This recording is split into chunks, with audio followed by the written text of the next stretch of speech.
ناظرین السلام علیکم ورحمۃ اللہ وبرکاتہ۔ دوستو، بقرعید کا عظیم تہوار آنے والا ہے جو مسلمانوں کی دو بڑی عیدوں میں سے ایک عید ہے۔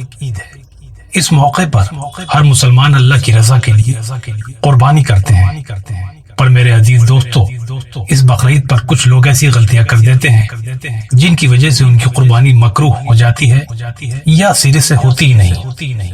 آج کے اس خاص ویڈیو میں ایسی ہی 10 بڑی غلطیاں آپ حضرات کے سامنے بتائی جا رہی ہیں، لہٰذا اس ویڈیو کو بنا اسکپ کیے آخر تک دیکھیے۔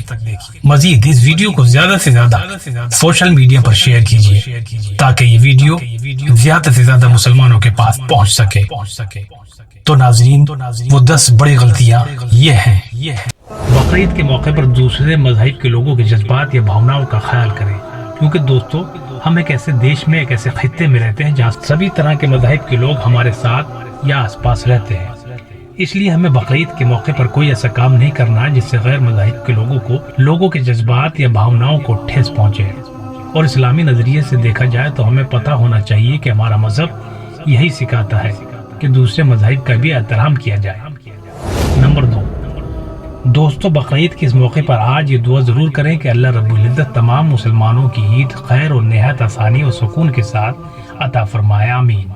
جیسا کہ ہمیں پتہ ہے اب سب لوگ قربانی کے جانور خریدنے میں لگ جائیں گے، تو یہ بات یاد رکھیں کہ جانور فربا موٹا تازہ ہو، اس کا کان، ناک، آنکھ، پاؤں اور سینگ سب صحیح سلامت ہو۔ اکثر لوگ ان باتوں پر عمل نہیں کرتے اور غلطی کر جاتے ہیں، جس کی وجہ سے ان کی قربانی مکروہ ہو جاتی ہے۔ قربانی کے جانوروں میں بھیڑ اور بکرا بکری 1 سال، بھینس 2 سال اور اونٹ 5 سال کا ہونا ضروری ہے۔ البتہ وہ بھیڑ یا دمبا جو دیکھنے میں 1 سال کا لگتا ہو، اس کی قربانی بھی جائز ہے۔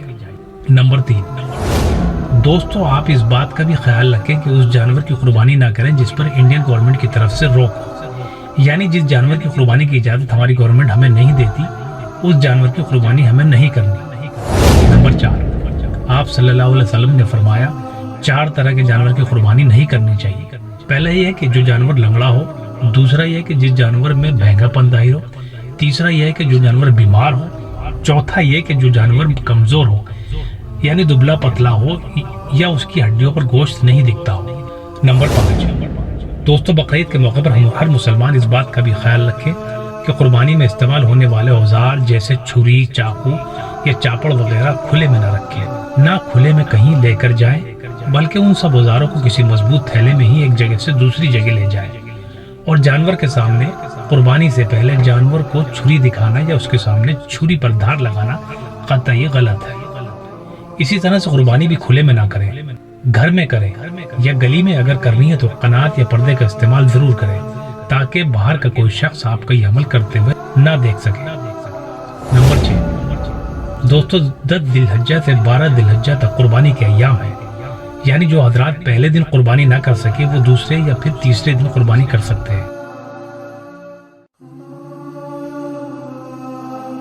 دوستو سب سے اہم مسئلے کی طرف ہم آپ کو متوجہ کراتے ہیں، وہ یہ کہ قربانی کی فوٹو یا ویڈیو کبھی نہ بنائیں۔ لوگ اکثر ویڈیو بنا کر سوشل میڈیا جیسے فیس بک، ٹویٹر، واٹس ایپ یا یوٹیوب پر وغیرہ پر پوسٹ کر دیتے ہیں، جس سے دوسرے مذاہب کے لوگوں کو جذبات مجروح ہوتے ہیں یا دل شکنی ہوتی ہے، اور مزید یہ کہ اس سے قربانی میں دکھاوا محسوس ہوتا ہے، اور اسلام میں دکھاوا ممنوع بھی ہے۔ نمبر 8، دوستو آپ اور ہم جب قربانی کرتے ہیں تو اس قربانی کی نیت خالص اللہ کی رضا کے لیے ہو، نہ کہ صرف دکھاوا یا گوشت کھانے کی نیت نہ ہو۔ اگر صرف گوشت کھانے کی نیت سے قربانی ہوگی تو یہ جائز نہیں ہوگی۔ نمبر 9، دوستو کچھ لوگ قربانی کا پورا گوشت خود رکھ لیتے ہیں، اسے فریزر میں رکھ لیتے ہیں اور اپنے جانور میں 3 برابر حصے بنائے، ایک حصہ مفلس غریب نادار اور مسکینوں کے لیے، دوسرا حصہ دوستوں رشتہ داروں کے لیے، اور تیسرا حصہ اپنے لیے رکھے۔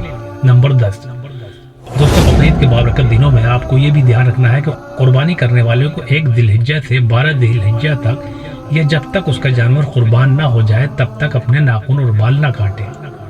اب ہمیں دیجیے اجازت، اللہ حافظ۔